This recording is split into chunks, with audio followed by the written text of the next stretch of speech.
ये नहर का नाम बता सकते हैं? इंदिरा गांधी नहर। दुनिया की सबसे लंबी सिंचाई नहर इंदिरा गांधी ने। दुनिया की सबसे लंबी नहर भी तो इंदिरा गांधी। 1974 में इंदिरा गांधी ने डिसाइड किया कि हमें क्या बनाना है, परमाणु बम बनाना है। कब डिसाइड किया इन्होंने? 1974 में।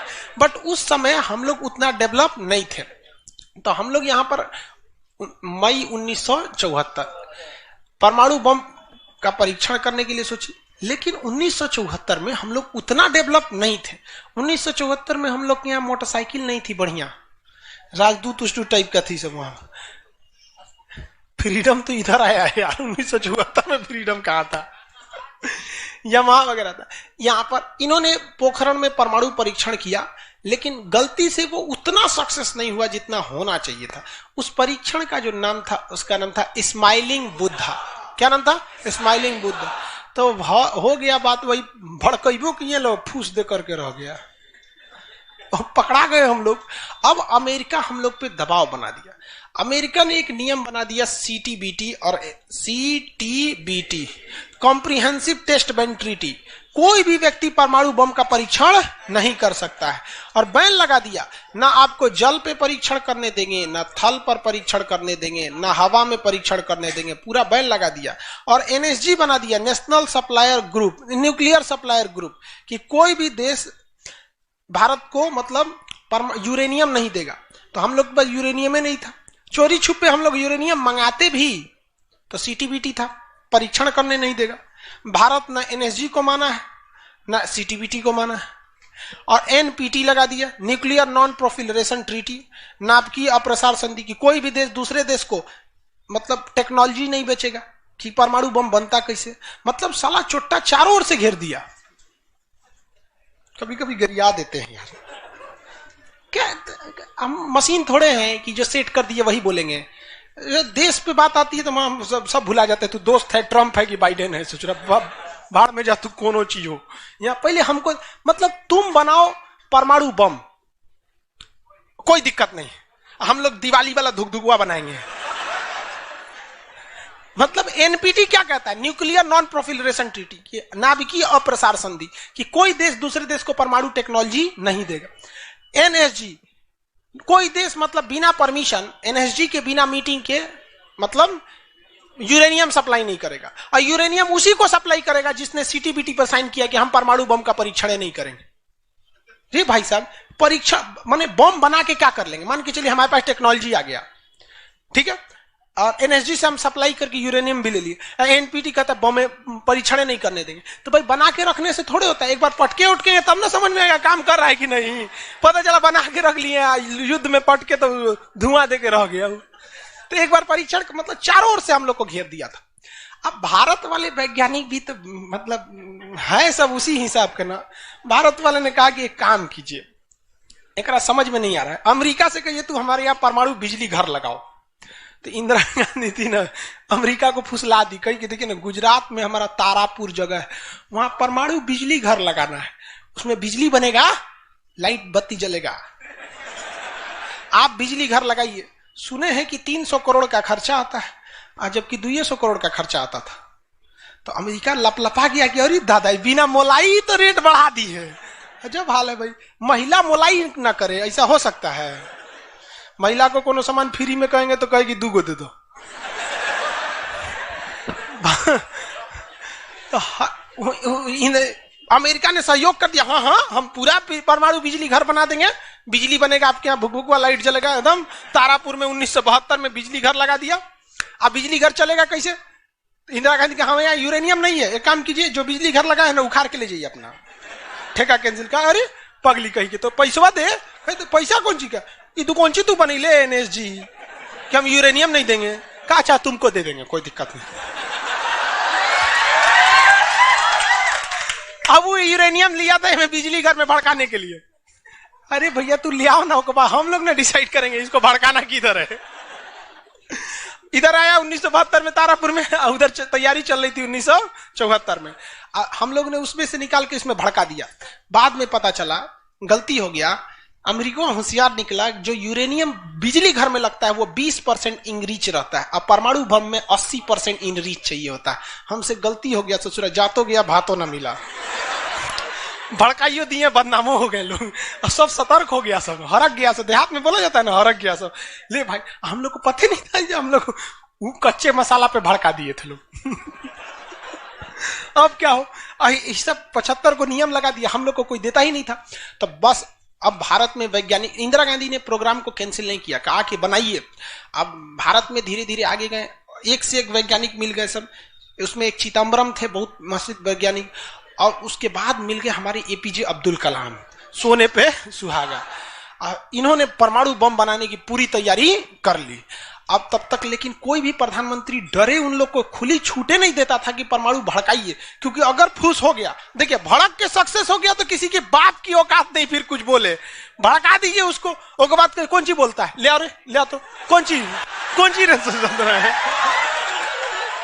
नहीं, लेकिन अगर भड़काए और फूस कर गया तब तो पिटा जाएंगे। जापान पर परमाणु बम मार दिया था अमेरिका, जापान चुपचाप देख लिया था। जापान के पास परमाणु बम रहता ना, अरे बाप रे बाप, उनको तो दिखाया रहता, जापान वो मारा रहता ना जिसका कोई हद नहीं, मजबूरी हो गई थी। तो भारत के सामने यही रास्ता था कि भैया अगर भड़का दिए और अगर सक्सेस नहीं हुआ तो इस बार माफी मिलने वाला नहीं है, क्योंकि 1974 में एक बार माफ कर दिया था। लेकिन अटल बिहारी वाजपेयी का जब नेतृत्व आया प्रधानमंत्री का, तो अटल बिहारी वाजपेयी ने कह दिया था भैया कुछ भी हो जाए, कुछ भी हो जाए, हमारा देश रहना चाहिए। आज के नेता रियलिटी बताते हैं। अटल, हम और आप उस पीढ़ी में से हैं जिन्होंने एक साथ दो महापुरुष को अपने देश में देखा, राष्ट्रपति के रूप में एपीजे अब्दुल कलाम और प्रधानमंत्री के रूप में अटल बिहारी वाजपेयी। और यह सौभाग्य पृथ्वी पर अब किसी को नहीं मिलने वाला है, क्योंकि ये ऐसे लोग थे जिनका अपना परिवार बाल बच्चा कुछ नहीं, देश ही समझा मतलब देश है यहाँ पे, और कुछ नहीं यहाँ पे। गलवान में चीन घुसा है ना, चोट्टा अटल बिहारी वाजपेयी रहते तो बता रहे, तो दिखने में बुढ़ा थे अटल बिहारी वाजपेयी। यहाँ पे बड़े बड़े जवान लोग का छक्का छुड़ा देते थे बॉर्डर पे। उन्होंने खुला छूट दिया एपीजे अब्दुल कलाम को, कहा कि आपको हमारे परमिशन की जरूरत ही नहीं है, आपको जो करना है करिए, हमको नहीं, हमको बस परमाणु बम चाहिए, हमारी सरकार रहे चाहे सरकार गिर जाए। और रियलिटी में है, भारत में अटल बिहारी वाजपेयी अगर परमाणु परीक्षण न करते तो भारत पर अमेरिका सैंक्शन नहीं लगाया रहता और अटल बिहारी वाजपेयी की सरकार नहीं गिर जाती। लेकिन अगर वो अपनी सरकार को सोचते तो कोई भी शिक्षक मंच पर खड़ा होकर किसी प्रधानमंत्री का खुलेआम तारीफ नहीं कर सकता, वरना कितने प्रधानमंत्री आए कितने गए किसी के लिए शब्द नहीं निकलता है। तो इतिहास हमेशा याद रखिएगा, आपको न्यौछावर करना पड़ेगा। यहाँ पर ऐसे चमचागिरी करने से किसी का नाम लेता आदमी है, लेकिन विरोधी भी जिनका नाम लेते हैं ऐसे महापुरुष थे अटल बिहारी वाजपेयी, एपीजे अब्दुल कलाम। कोई है जो गिरियाएगा? हाँ, उसे जो अपने बेचारा शर्मा जाएगा, किसको बोल रहे। उन्होंने खुला छूट दिया और कहा कि जो करना है करिए। एपीजे अब्दुल कलाम कहे ठीक है, लेकिन अमेरिका को पता चल गया कि सोचा एपीजे अब्दुल कलाम चल गया वहां, ये पक्का सफल कर देगा, तो उसने उसके ऊपर ना सैटेलाइट छोड़ दिया, अमेरिका से सैटेलाइट छोड़ा और भारत के ऊपर निगरानी करने के लिए। अब यही गलती कर दिया अमेरिका से सुना।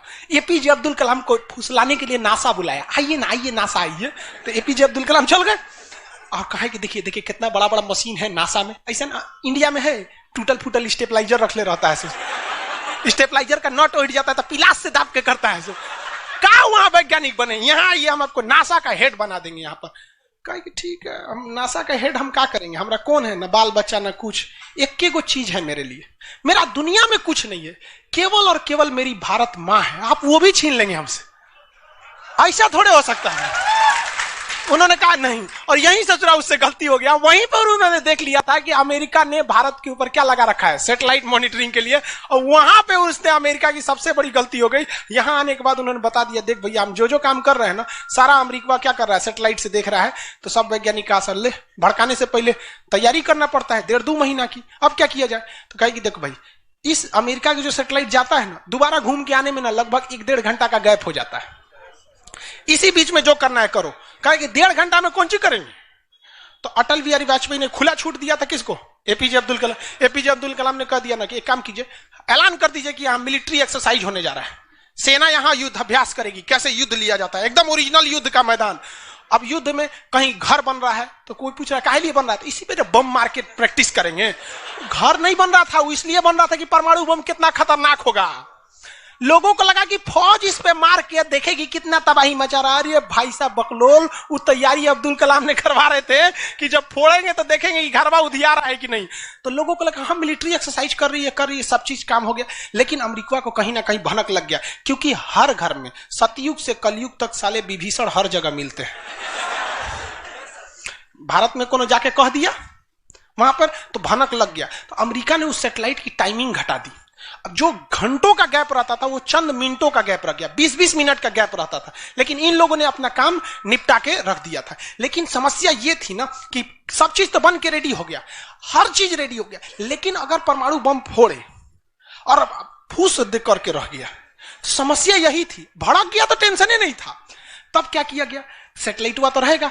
तो अटल बिहारी वाजपेयी का पूरा छूट था, एपीजे अब्दुल कलाम को इनको टेंशन ही नहीं था। उन्होंने कह दिया अटल बिहारी वाजपेयी से कि ये काम करते हैं हम अब आ गया, हम मई में इसका बम फोड़ देंगे कोनो दिन में, 9 तारीख चाहे 11 तारीख कोनो दिन हम फोड़ देंगे। तो कहें कि भाई आपको जो करना है करिए ना, हमको मत बताइए, हमको बस परमाणु बम चाहिए, बाकी अमेरिका कौन चीज करेगा हम देख लेंगे यहाँ पर। तो अटल बिहारी वाजपेयी से खुला छूट मिल गया। अब इन्होंने 9 मई 1998 डेट क्या कर दिया, डिसाइड कर 2 दिन किया था, एक 9 मई को भी, फिर 11 मई को।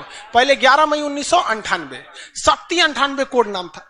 जैसे अमेरिका का सैटेलाइट गुजरा, पूरी तरह से कैलकुलेशन हो गया था कि कैसे कैसे होने वाला है। अमेरिका का सैटेलाइट जैसे गुजरा तुरंत यहां पे भारत का परमाणु बम को ब्लास्ट किया गया। और जैसे ब्लास्ट हुआ तो जो मिलिट्री एक्सरसाइज कर रही थी उसको तो भेज दिया गया था 2 दिन पहले ही। जो बिल्डिंग बनाई थी वो खाली पड़ल था, धाए दे गायब हो गया बिल्डिंग, पूरा धुआं हो गया, पूरा भयानक। अब परमाणु बम क्या हो गया, लगभग सफल हो गया। वैज्ञानिकों को लग गया था सफल हो गया, लेकिन भाई अब ये फोड़े, अभी कैसे पता चल जाएगा सफल हो जाएगा। आप अंदाजे ना बता सकते कि भाई इतना तबाही एक अच्छा ही बम ला सकता है। लेकिन तब तक सैटेलाइट उसका घूम के आ रहा था और पकड़ लेता तब क्या होता, मान के चलिए पकड़ लेता, अब पता चला कि सफल नहीं हुआ, खाली धुआं कर दिया, गड़बड़ हो गया। तुरंत अटल बिहारी वाजपेयी को फोन किए एपीजे अब्दुल कलाम कि तुरंत आप मौसम विभाग को कहिए कि राजस्थान में भयानक तूफान आया है, कोई नहीं जाएगा। अटल बिहारी वाजपेयी ने तुरंत घोषणा करा दी, राजस्थान के लोग अपने घर में रहे, बहुत भयानक तूफान आया है। अब उसका सैटेलाइट आ रहा है तो देख रहा है धुआं हुआ है, तुरंत मैसेज भेजा नासा में, धुआं हो गया यहाँ पे। कहीं मतलब धुआं हुआ है, तूफान आया है वहां पे। तूफान आया है, सोचा वहां से चला गया। तब परीक्षण देखा गया, एकदम सक्सेस। अब टेंशन ही नहीं है, एक और फोड़ दो, 2 को फोड़ दिया गया, पूरी तरह से सक्सेस हो गया। और ससुरा अमेरिका को अभी तक पता है कि वहां तूफान आया है, अरे वहां दूसरा तूफान आया है। अब भारत में कुछ भी कहिए तो डर तो लगता है, भाई अमेरिका बहुत खतरनाक देश है। आज हम लोग भले शक्तिशाली हैं, 1998 में हम लोग को पाकिस्तान आगे दिखा देता था, 99 की करगिल वार याद कीजिए। आज हम लोग बहुत आगे निकल गए, लेकिन उस समय बहुत पीछे थे हम लोग। अब डर तो था ही। अब भारत के प्रधानमंत्री सब राष्ट्रपति सुखपुकाइल थे, अमेरिका क्या करेगा ओके पते नहीं। 9 तारीख बीत गया, 10 तारीख बीत गया, पता ही नहीं चला अमेरिका को। अटल बिहारी वाजपेयी अब्दुल कलाम से पूछे कि महाराज तो सोचा कुछ सुखबुगाइए नहीं रहा, तो ओकरा पते ना चलल है। एक काम करते हैं, आप धड़ल्ले से फोड़ देते हैं, क्या फायदा है हम। तो फिर 11 मई को 3 गो और फोड़ दिए, 2 गो गायब करके। जैसे परमाणु बम निकला धाम से फोड़े, पता ही नहीं चला दूसरा। लेकिन भाई धड़ाधड़ 5 गो फोड़ दीजिएगा तो पता चल जाएगा कि नहीं पता चल। ये डाउट हो गया पाकिस्तान को, जनते का है। हम लोग फोड़ रहे थे यहाँ पे, अब भूकंप आ रहा था यहाँ। फोन किया अमेरिका को कि बकलवा आंधी उंधी ना उठ लो, फोड़ दिया वो परमाणु बम।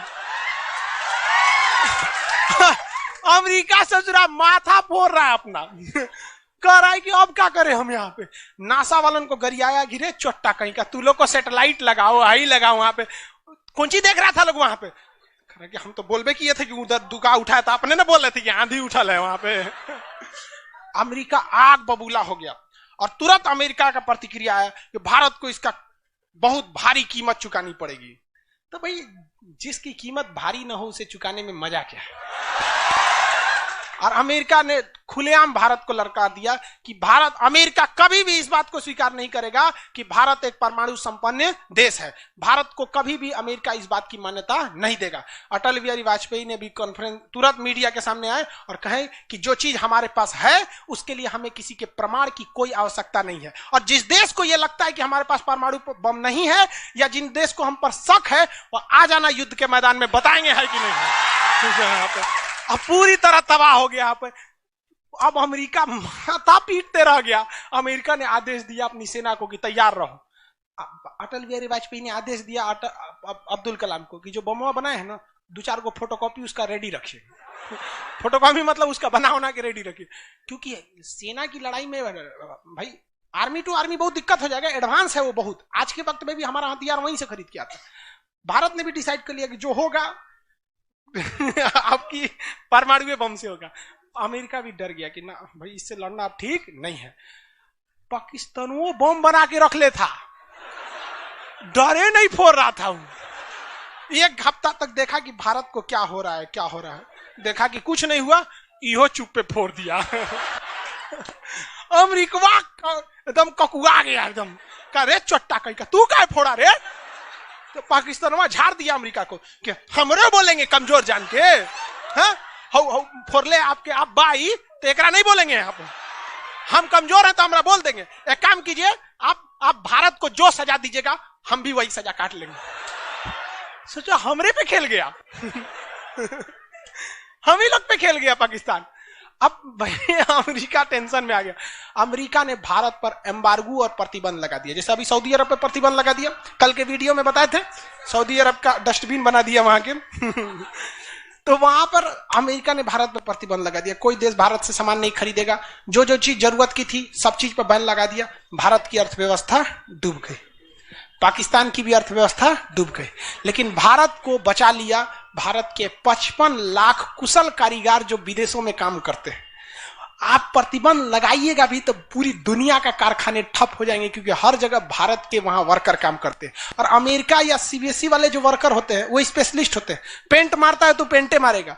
भारत का मिस्त्री मल्टी टैलेंटेड होता है। पेंट मार रहा है, उसको एक काटी ठोक दो तो बिजली वाला काम कर दे, तो हाँ तार और घींच देते हैं। मल्टी टैलेंटेड होता है और काम भी बहुत ज्यादा करता है। काम हम जब 5 बजे कर देगा तो आदमी अच्छा बोरा नीचे उतार दो, तो ये सब बड़ी काम कर देता है। मेहनती होता है सब, कोई दिक्कत नहीं है उन सब में। खाना नहीं भी है तो कोई दिक्कत नहीं, निकालेगा तो खई नहीं है, चालू। तो पूरी दुनिया से भारत को पैसे आ रहे थे। पूरी दुनिया भारत में क्या, भारत के हजारों वर्कर लाखों काम कर रहे थे, भारत में पैसा आ रहा था। तो हमारी अर्थव्यवस्था पे उतना भयानक प्रभाव नहीं पड़ा, लेकिन पाकिस्तान की अर्थव्यवस्था तबाह हो गई। इसकी यहाँ के कोई वर्कर को ले भी नहीं जाता है। अरे चोटा कब मार करेगा कोई ठीक है नहीं है यहाँ पर। ये सब इतने बड़े बैल होते हैं सब पाकिस्तान वाला। अगर पाकिस्तान के एक मोहल्ला से 5 आदमी विदेश गया है ना, वहां अच्छा से हंसी खेसी ड्यूटी कर रहा है, अगर उसके परिवार में यहाँ झगड़ा होगा ना तो दोनों वहां झगड़ा कर लेगा सर। तो अब्बा काहे मर लो हमरी खाला को, वहां मार कर ले। उसकी अर्थव्यवस्था पूरी तरह से बर्बाद हो गई। अब पाकिस्तान के साथ अजीब सी दिक्कत था। अमेरिका अर्थव्यवस्था बर्बाद कर दिया, लेकिन पाकिस्तान भाई साहब हरामियों में नोबेल पुरस्कार मिलता तो हर साल यही लाता। इसने कहा कि एक काम करते हैं, अमेरिका ने हमको ऐसा बर्बाद किया है कि परमाणु बम होने के बावजूद हम तड़प के रह जा रहे हैं, हम भी अमेरिका को तड़पाएंगे। यह कहता है ना कि हम किसी से खरीद नहीं सकते हैं, व्यापार नहीं कर सकते। एक काम करते हैं, हम परमाणु बमें बेचते हैं। ससुरा उत्तरी कोरिया को बेच दिया। किंग जोंग पगला को देखे, उसका टेक्नोलॉजी पाकिस्तान दिया है। सद्दाम हुसैन को, ईरान को, सबको बेचने लगा कि सारा थ्योरी ले आके देखता था कि देखिए ऐसे ऐसे परमाणु बम बनता है, लीजिए 20 करोड़ दीजिए जाइए। अब अगला हिसाब 1 महीना तो काटेगा आदमी, अगला हिसाब देखे। अमेरिका कर रहा है पाकिस्तान में चोट्टा क्या कर रहा है, क्या कर रहा है, मरे हम भूखे मरे, आप प्रतिबंध हटा दीजिए नहीं तो हम इसको फेसबुक पे डाल देंगे।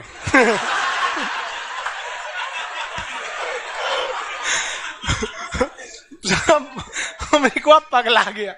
अमेरिका प्रतिबंध हटाया। इस बार फायदा उठा लिया भारत, कहा कि रे ओकरा हटाया तो हमरो प्रतिबंध हटाओ। समझ में आ गया कि नहीं? तो गलती से भी अगर हम लोग जब भी एक दूसरे का अंतर्राष्ट्रीय मंच पर साथ दिए हैं ना, तो दोनों को फायदा हुआ है। लेकिन ये चुट्टा उसको समझ में नहीं आता है। अभी भी अगर वो शांति से रहेगा ना तो बहुत आगे जाएगा, और अशांति से रहेगा तो एकदम में आगे चल जाएगा। परमाणु परीक्षण समझ में आ गया? किसी कोई दिक्कत कहां होता है? पोखरण में। आज भारत परमाणु संपन्न है या नहीं है? परमाणु की आवश्यकता है? नहीं। अब अमेरिका केस कर दिया भारत पर, कहा कि आपने न्यूक्लियर प्रसार संधि तोड़ा है। भारत ने कहा हम नहीं तोड़े हैं, हमने किसी से संधि मंगाया ही नहीं है, हमारे खुद के वैज्ञानिकों ने खुद बनाया है। और ये बात खूब एपीजे अब्दुल कलाम ने बोला था। कौन सी बोलता है चुराए हम बनीले, बताएं कैसे बनता है?